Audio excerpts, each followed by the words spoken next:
sitting in the living room watching the All-Star game on television. It was raining fairly hard outside. There was no fear. There was no concept that something might strike. And we start to move slowly along in the water, and all of a sudden, this enormous amount of water is swirling around the car.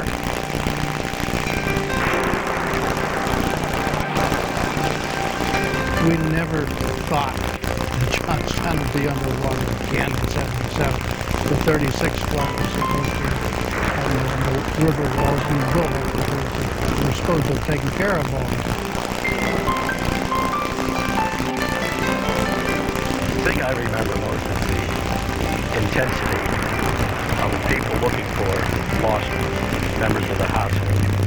In every place I went, someone would say, "Were you at such and such place? Did you see so-and-so? Did you hear who was still living?" First of all, over Windber, we saw railroad ties and railroad cars inside. Like, this was pretty bad here. But then in Richmond, we saw people playing golf.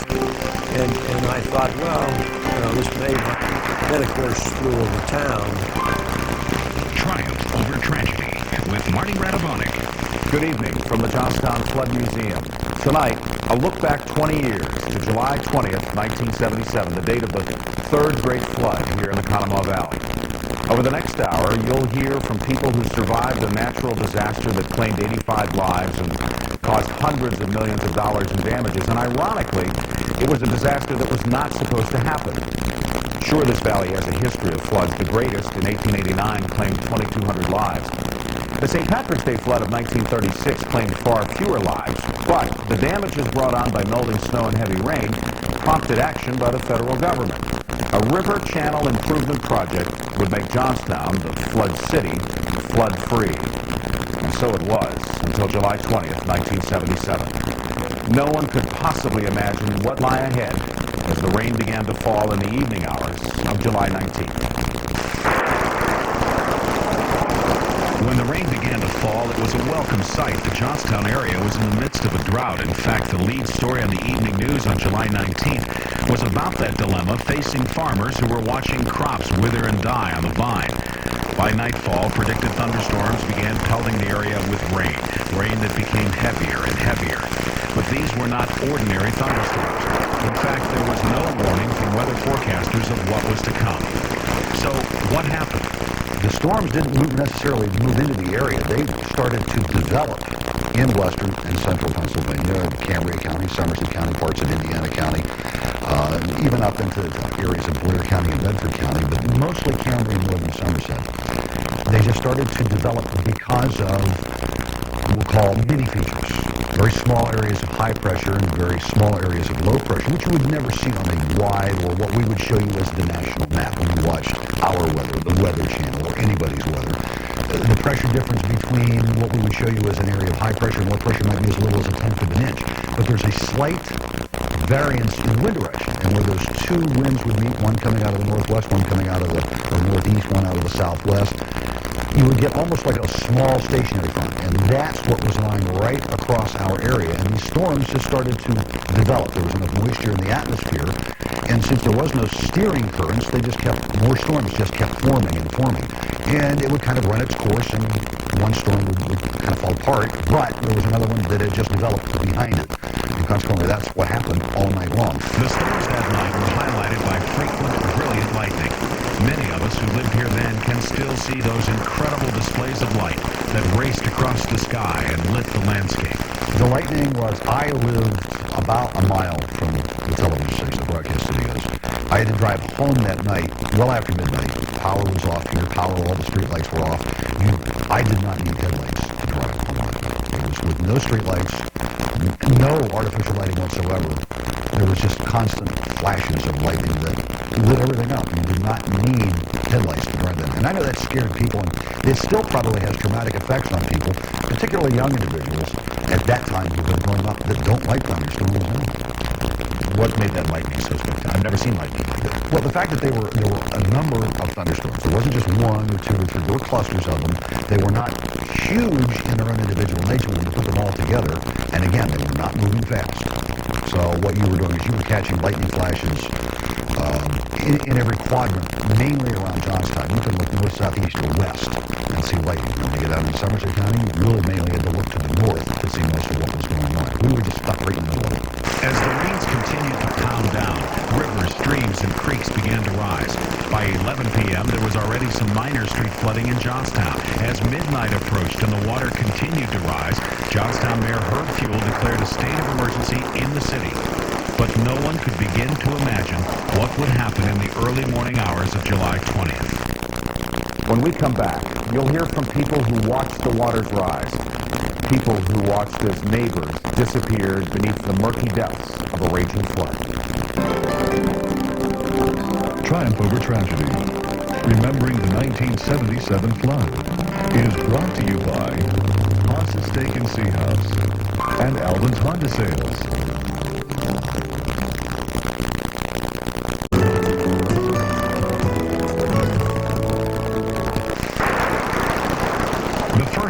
Problems to come was in downtown Johnstown. Storm sewer inlets simply could not handle the ever-increasing amounts of water that cascaded down the surrounding hillsides. From inside the Tribune Democrat building, veteran reporter Sandy Raybuck and others watched as waters began to fill the streets, first reaching curb level, then slowly getting higher.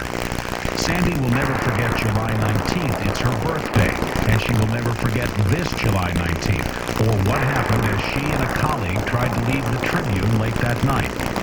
They got in her car and drove out onto Washington Street. What happened next terrorized a woman who has written about terror and tragedy for 30 years, written about, but never lived through, at least not before that night. And we start to move slowly along in the water, and all of a sudden, this enormous amount of water is swirling around the car.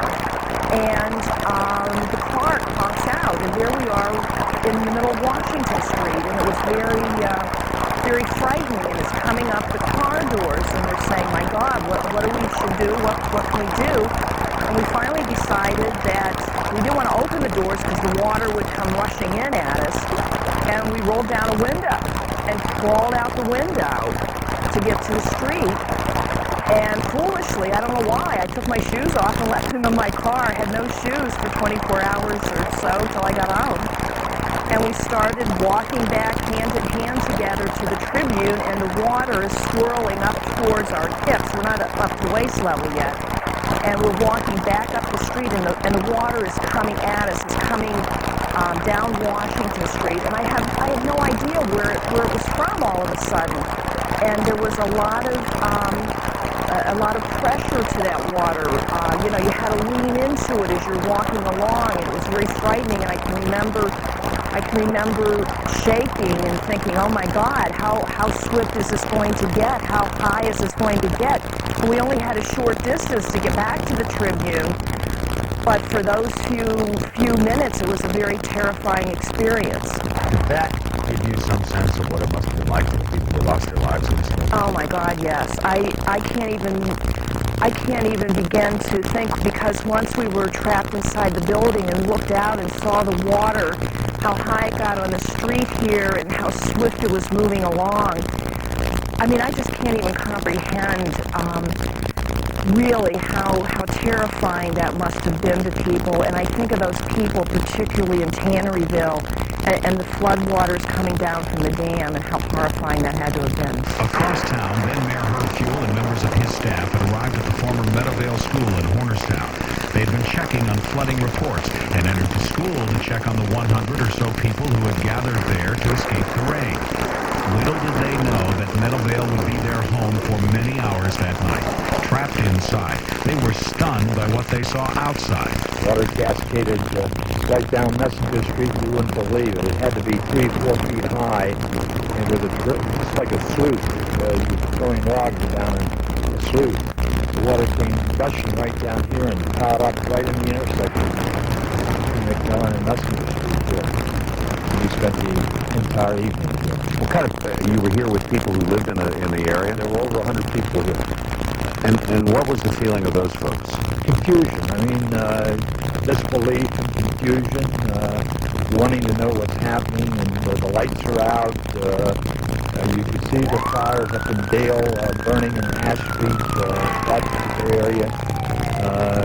Sirens going, but not knowing what's going on, and people trying on the other side of trying to come across, and they couldn't. What happened then? All right, let me know when that Dedic's record tape. Which tape number do you want? 2027. The lifeline out of the swimming pool and try to throw it across so the people could cross here. Just didn't work. In Dale Borough, Cecil Liebernight and his wife were doing what a lot of us were doing that night, watching the All-Star game until the TV went blank when the power went out. Liebernight left the safety of his home on Von Lunen Road to check on some of his neighbors who lived near the normally tranquil Solomon Run. But Liebernight and the others in Dale never thought that Solomon Run would turn into a raging, churning, killer river. The reality of what was to come ready with record tape. and nearly killed them inside the Bentley hardware store. We went over the bridge and opened the store, and the water was about 6 inches deep on the whole length of the store.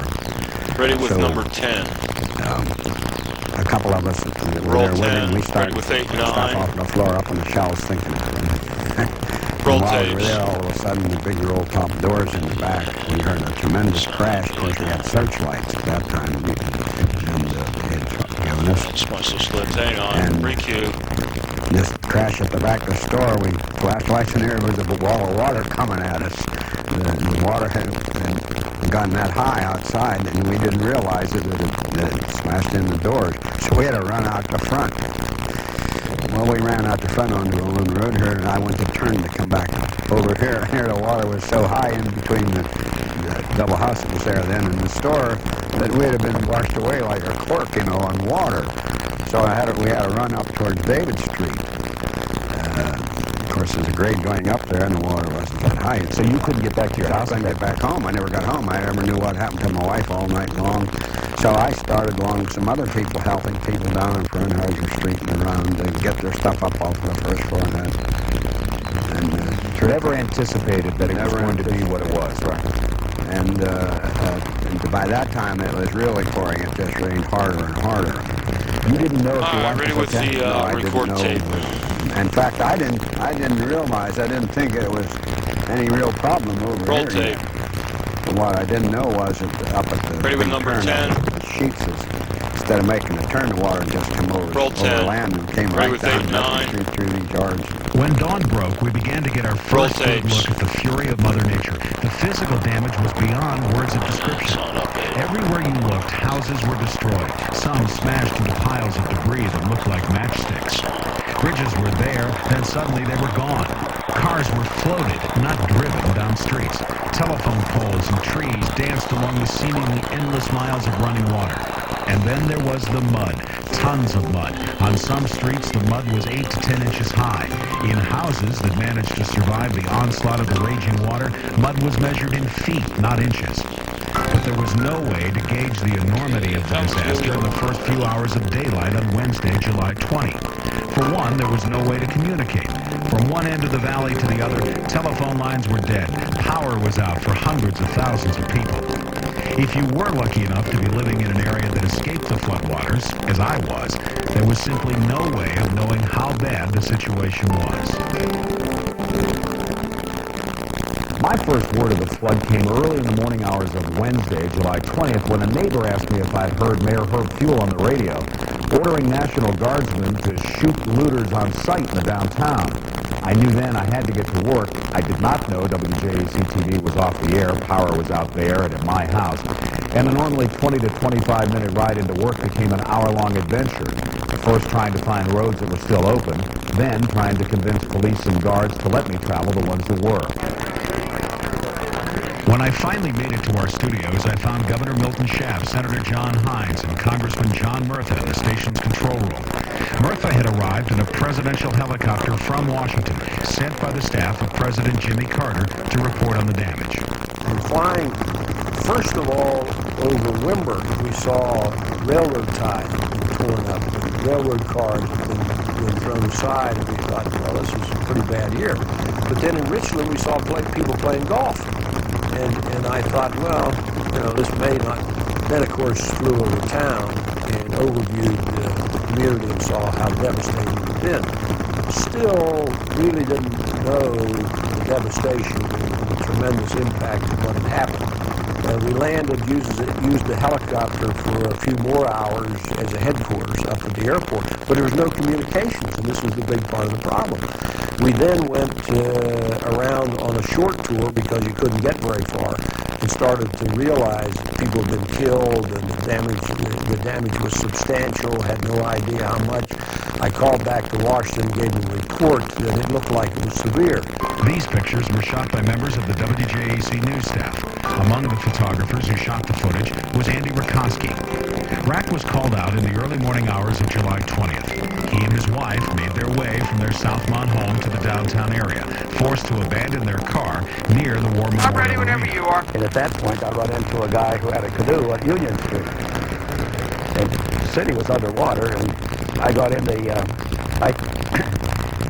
he agreed to take me in the canoe, and he rode me up Union and all the way up Main Street to Bedford and back again.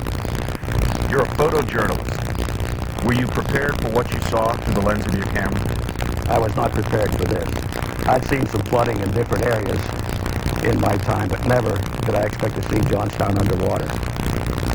And as we rode up Main Street, I was looking into the second-story windows of all the homes and businesses here. It's unbelievable to me. Cars were floating down the streets, and some had floated to the top and hung up on top of the All right, you parking can meters. get ready I to couldn't step believe out it. without a The desk. film shot by Rakoski and other members of the news staff was sent directly to the White House. It was this film that convinced the Carter administration to quickly declare Johnstown a federal Yeah, ready to disaster report area. tape. Even as the wheels of the federal government were beginning to get in motion, members of the business community were beginning to assess the damages Frame done number overnight. 10. Bill Glosser remembers an eerie fog 10. shrouding the downtown as dawn broke. I had seen the downtown area tapes. from the incline really foggy, and I came down, walked past the GD supermarket on Walnut Street, saw some windows were out, but I figured it wasn't going to be too much damage. It was kind of an innocent thought. Got to the store and saw where the high water mark was, and again, I figured, maybe 2 weeks and we'd be reopened. In actuality, I think it took us about 8 or 9 weeks to reopen the store. There was mud everywhere. Nothing could be salvaged on the first floor, and of course nothing was salvageable in the basement. But there were many who never saw the sun as it rose over the valley on the morning of the 20th. We didn't know it then, but 85 people lost their lives in this flood. That story when we come back.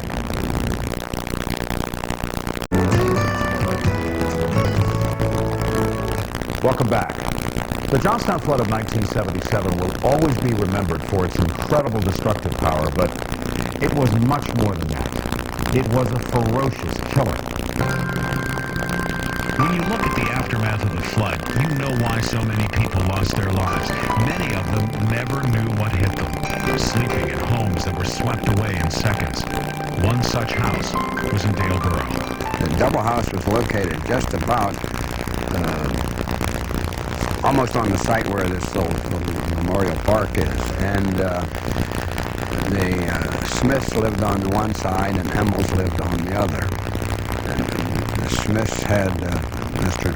and Mrs. Smith, James and Beverly, and twin boys, 8-year-old boys, and Emmels had Mr. and Mrs. Emmel, and I think they had 3 children.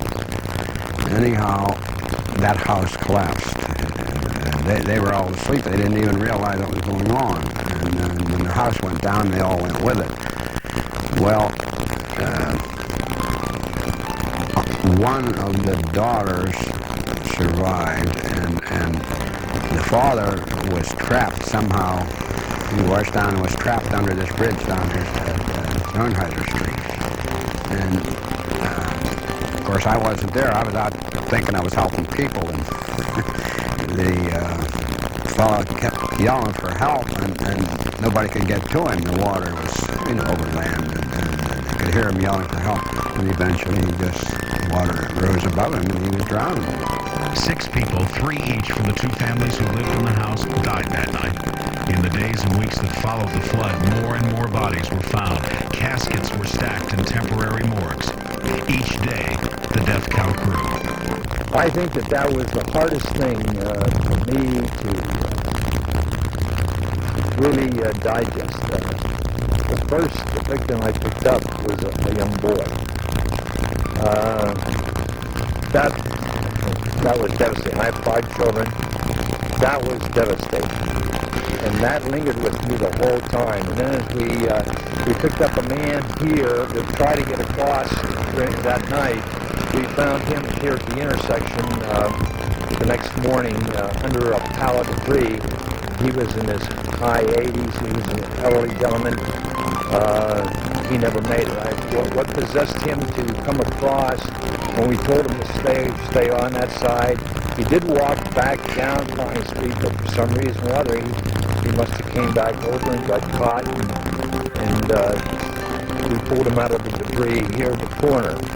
It was that more than anything. I mean, cars, tree limbs, debris, you can get rid of. But when you see victims, that to me was really good. That lingers more than anything else. I can still see that today. And that was tough. The greatest loss of life occurred in the sleepy little neighborhood of Tanneryville in West Taylor Township, just outside the Johnstown city limits. Dozens died in the darkness when the Laurel Run Dam failed. Nearly 12 inches of rain that fell in a very short period of time was just too much water for the dam to hold. Most of the Tanneryville victims never had a chance. Asleep in their homes one minute, drowned the next, as millions of gallons of water swallowed entire houses. It was about roughly around 3 o'clock that we heard the rumbling and the gas tanks going down the river, and the water was going the wrong way. It was going in towards the city instead of coming back the other way. Parts of houses and the gas tanks, and I knew then that the dam broke. First thing that came to my mind, I told my wife and sons and everything, take what we can get and get out of the house, because the water kept on raising. And we went up the hillside, and then when dawn broke, we saw what was going on. People were still stranded in houses and stuff. Families were wiped out. The Thomas family, I think, was the one that lost the most. The Stoners and the Thomases, and they were all related. And pretty safe to assume that those folks had no idea. You think that they knew what was coming? Were they, when they died? I mean, was it sudden, do you think? We stood on the other side of the hill. We watched the water taking house by house, and people were going from porch to porch because the houses were all in line. And there was one big tree down there that stopped a lot of debris and went out around this tree and saved some of the homes there, and came back around and got a few others. It was a story in itself of how the destruction came down from Laurel Run Dam. The full impact should have been right here below the dam. But the buildings in what was Roadlip at that time, they were moved a little bit, but they weren't destroyed. They weren't tore apart. On down the street now, which this should have been the biggest impact right here. But on down the road, it just washed houses. The victims of the flood of '77 are never far from the minds of any of us who lived here then. And we'll pay a very special tribute to them later in the program. We'll be right back.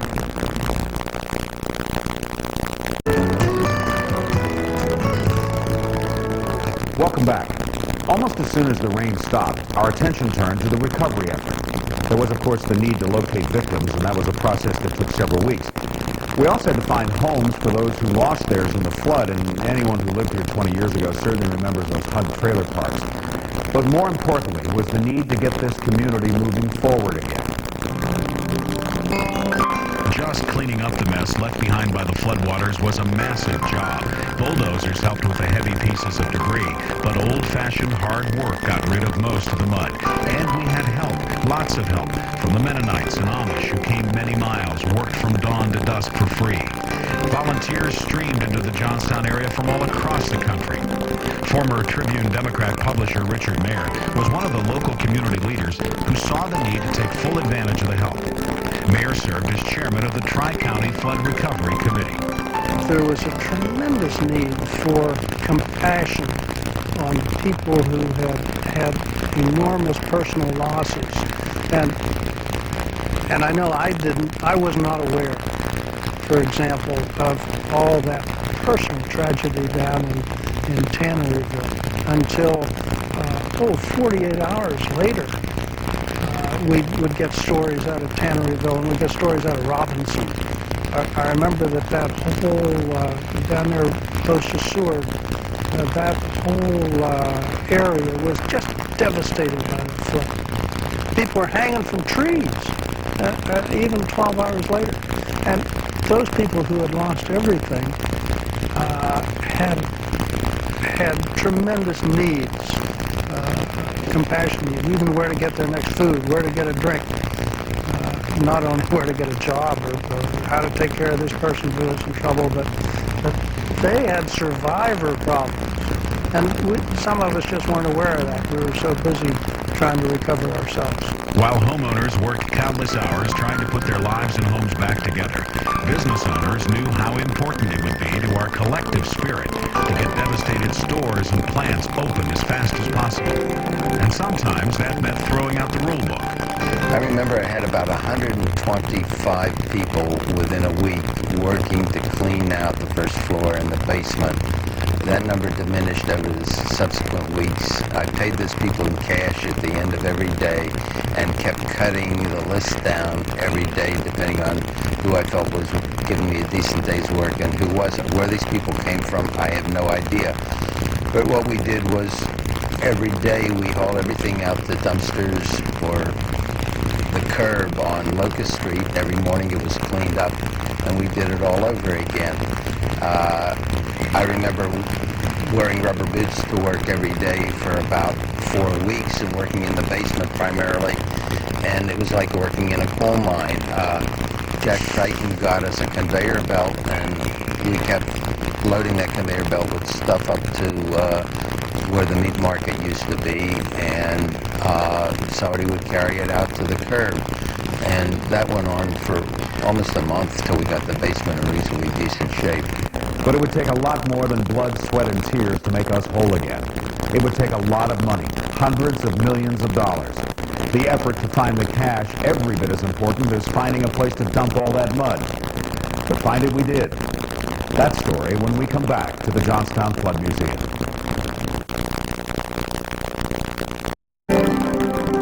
Triumph over tragedy. Remembering the 1977 flood is brought to you by Haas's Steak and Sea House and Alvin's Honda Sales.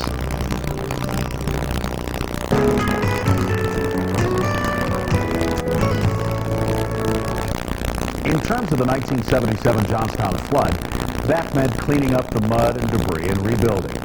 But there was a lot more than bricks and mortar involved. We had to rebuild lives. The federal government pumped in between $300 and $400 million into the recovery effort. And while that money was obviously very important, there was an even bigger need to attend to. And thanks to the visionary efforts of a local priest and a businessman, that need was met. It was Gil Weekland and Father Steve Slavic who got together and said that there are some cracks in the federal government programs. People do not understand what the federal government is asking them. People do not understand the agencies. People are not eligible for some aid, so there needs to be some help. And the purpose and the mission of the Flood Relief Center evolved as the needs became apparent. Larry Olick was brought in as executive director to close out the business of the Flood Relief Center, and when he got here, he knew this place was something special. From inside this church building in Cambria City, the center became a haven for the downtrodden. They provided a smile, a bit of love, a lot of support, and a lot of money to people who desperately needed all of that and more. in the first year of operation, provided help to 3,000 families, about 7,100 individuals. There was $1.3 million worth of aid that was given through the Flood Relief Center. Average grant was about $350 per person. 55% of the families that were affected by the flood were helped through the Flood Relief Center. There was a considerable amount of work that was done with money, but more so with advocacy, because if you remember, the biggest, perhaps, accomplishment of the Flood Relief Center was not the $1.3 million in aid that was given, but it was the documentation that the Flood Relief Center put together to get the $50 million bond issue that came into our community that was historic. I mean, there was no other community that was affected by flooding that did receive that amount of money at that time. The Flood Relief Center provided important documentation that convinced Harrisburg to come through with a $50 million flood relief bond issue. There were other flood relief groups working in the area. Cease Liebernight led one in Dale, and Ed Cernick was chairman of a group in Tanneryville, just to name a couple. All of the groups, though, had one thing in common. They were working in communities made up of people who refused to give up, no matter what the odds. Strong characters. They're very strong, and they're very, I'd say they're humble people. You get a lot of districts or communities that, I would say, they don't stick together. Out here, we formed this group, and they stuck together.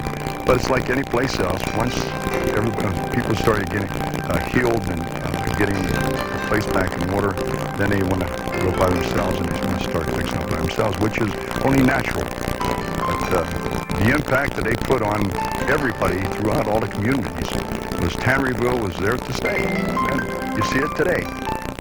If there is one memory I will always have of the '77 flood, it is the remarkable spirit of the people who call this place home. We'll share some of that spirit when we come back.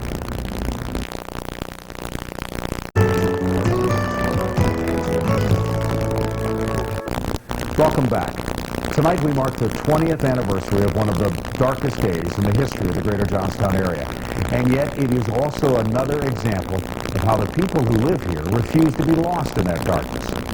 As it has before, the spirit of an entire community refused to disappear beneath the waters of a flood.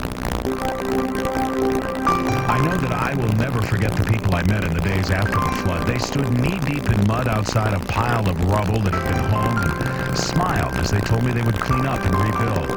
This was home. They weren't about to let a little thing like a flood force them out. Others saw it too. I found this old T-shirt, and it says, "We're wet, but we're not washed out." And I don't know who printed them, but somebody was passing these around in Johnstown.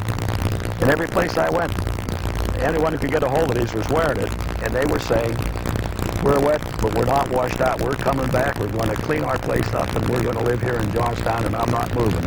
That's the attitude I heard, and it just was a wonderful feeling. That no matter what, Johnstown was still going to be Johnstown, and they were going to stay. Just in the downtown area, how things were so devastated, and the mud and the smell, and people were suddenly digging in and getting cleaned, and the owners of the businesses wanted to get downtown so they could see where the damage was and start cleaning out. Homeowners, they wanted to get to their homes and start to recover. I mean, it was an instant thing. We're not giving up. We're coming back. Did it make you feel good? Oh, absolutely, absolutely, yes. It really does. And you look around now at many places in the city or the area, and you think, my God, this really has come one heck of a long way. I think in our heart of hearts, we should know that no matter whatever happens to Johnstown, the people who live here won't permit it ever to die or to go under. That somehow or other this city will recover. It's in a recovery phase now. And a couple of years from now, we'll look back on the period of the empty storerooms in the downtown and say, that was in the past, look at the town now. In many ways, Johnstown today is a better place than it was 20 years ago, and the flood had a lot to do with that. In the months immediately following the disaster, the economy took a huge hit, one that took years to recover from.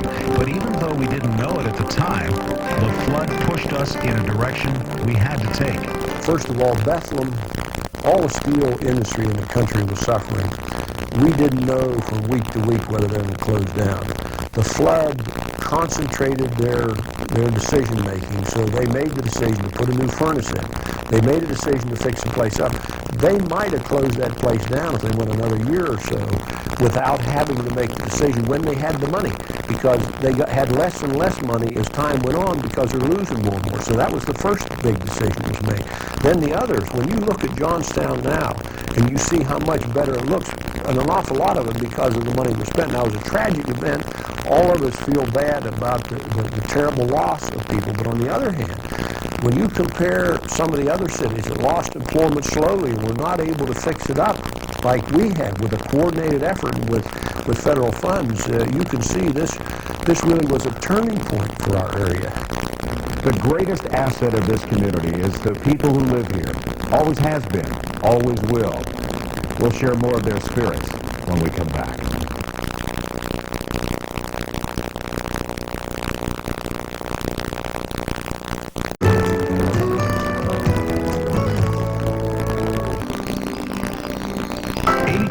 Cecil Lieberdite has lived in this house in Daleboro since 1941. The house was built by his grandparents in 1871. It has been remodeled 4 times, the last after the flood of 1977. Ironically, Cecil's mortgage was just about paid off when the flood hit, but he borrowed more money to fix it up and stay here. The reason is simple. This is home. Cecil Lieberdite and so many others like him wouldn't have it any other way. The people who remain here experienced that flood and suffered greatly, both physical and monetary damage, have once again proved the resilience and the character of the general American public, that they were devastated and stunned for a day or 2, 3, and then they finally realized, well, there's nowhere else to go but up. And went to work. Well, what I've taken from it is the resiliency of the people. The human nature is really something that it just makes you proud to be part of this community. That people can go through all of this and still come back and walk downtown and smile and be happy about it. You're happy to call this place home, aren't you? Yes, I am. Our children want us to move to Colorado. We keep putting them off for another year. We like it here. We get caught up in the negative. We get caught up in sometimes the politics of hate, and that is characteristic of the community. But there's so much more here. There's so much goodness here that when it's given the opportunity to surface, and it's done that a number of times, the flood being one of them, it comes out and it shines. It's like a bright star in the dark sky. I wouldn't want to live anyplace else.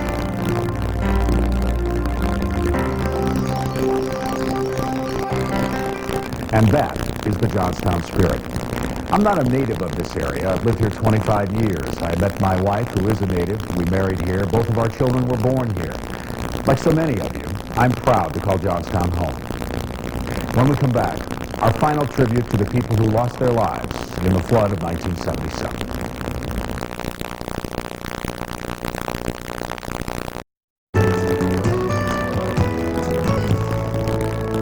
Welcome back. Our look back at the Johnstown flood of 1977 is just about complete. 20 years ago tonight, this community lay buried beneath tons of mud and debris. But like the mythical phoenix, we rose from the ashes to build an even greater Johnstown. Through the blood, sweat, and tears of thousands, we truly did triumph over tragedy. And we should all celebrate that. But we should also take a moment to pause and remember those who aren't with us tonight to celebrate. 85 men, women, and children were taken from us that night. We leave you tonight with thoughts of all of them. They were all part of us. They were part of our community, part of our family. As you read their names, take a moment to pause and honor their memory. Good night.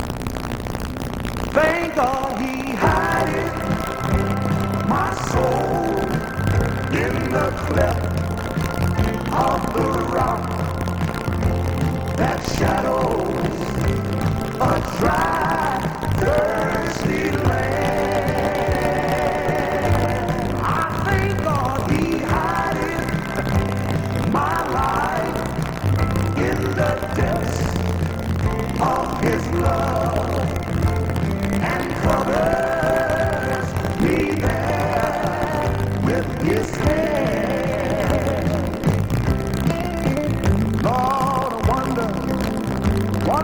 Savior is Christ, my Lord, a wonderful Savior to me. He hideth my soul in the cleft of the rock, where rivers of pleasure I see. Oh, I thank God He hideth my soul in the cleft of the rock. That shadow, a dry, thirsty land.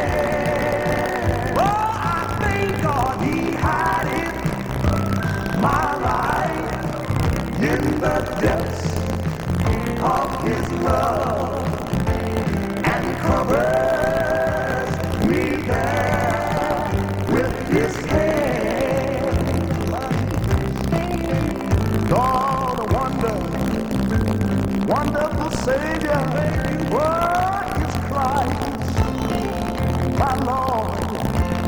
He taketh my burden away.